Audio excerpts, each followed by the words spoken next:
can you tell if a narcissist is grooming another victim? We're going to be talking about that in this video.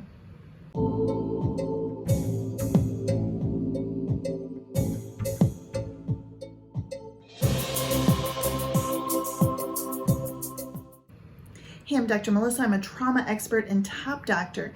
And in this video and on this channel, I help you identify the hidden narcissists in your life, identify the impact that those behaviors have been having on you, and turn that trauma and that drama into gold, becoming stronger and more powerful than you ever were before. If that sounds like exactly what you need, click subscribe, click that notification bell so that you're notified of each and every video.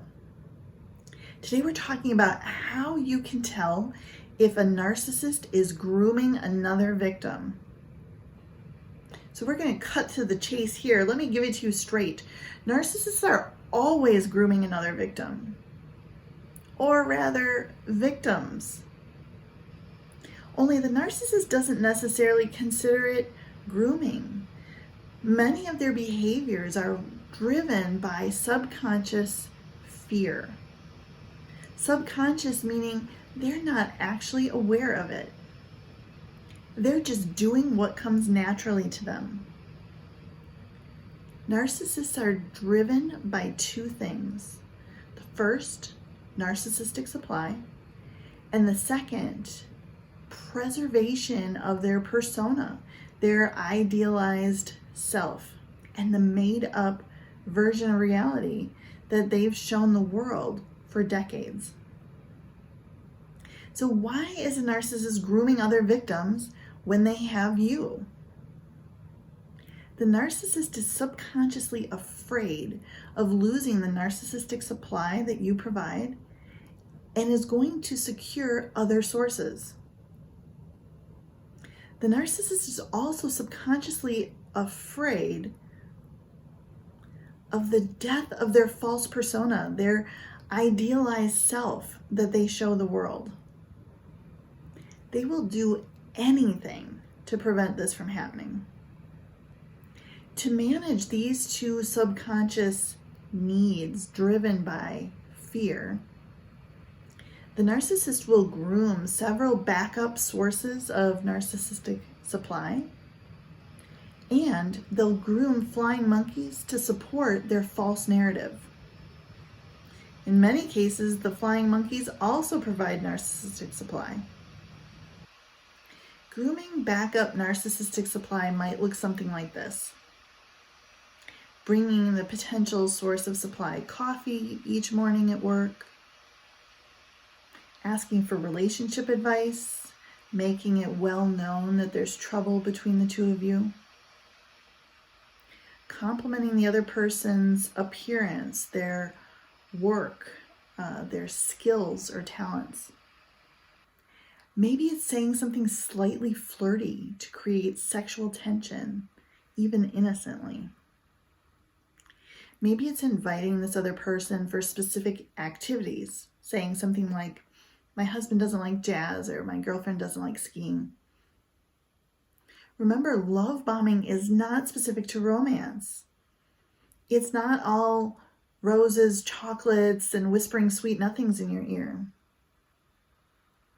The narcissist love bombs potential sources of supply and flying monkeys. Love bombing creates the lens for how the potential source of supply and the flying monkeys see the narcissist and each other. Love bombing leaves that person with the sense that, oh, he's a really good listener, or she really cares about people. He's always ready to jump in and lend a helping hand.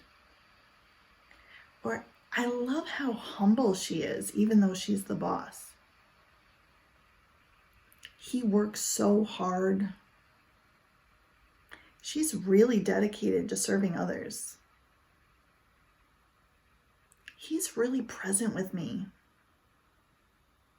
She's a hugger, just like me. I like how he remembers the little things that I mentioned even months ago. I like how she makes me feel like I'm the only person in the room. He's so devoted to his wife. She's such a lucky woman. She's such a good mom. Her kids are so lucky. He's so generous, or she's so easy to talk to. Narcissists do this on autopilot. It's just their way of being. They are subconsciously motivated to ensure they always have a source of narcissistic supply and to enhance or preserve their persona. So, is the narcissist grooming another victim while they're with you? You know they do it. Why do you care? Is it because you want to know if you can trust them? You can't, or you wouldn't be asking this question. You know this is true. Let it sink in.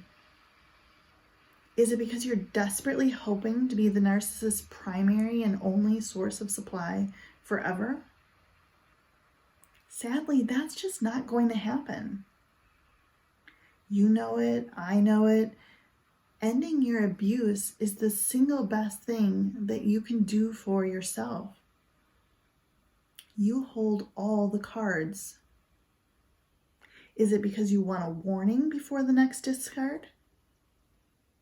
Take a long, hard look at why you are still in this relationship. Why do you allow yourself to be treated this way? When will you say enough? Those are more fruitful and rewarding questions. When you start to care about yourself more, life will change for the better. Why not start today? If this video really resonates with you, type enough in the comments. Then like it.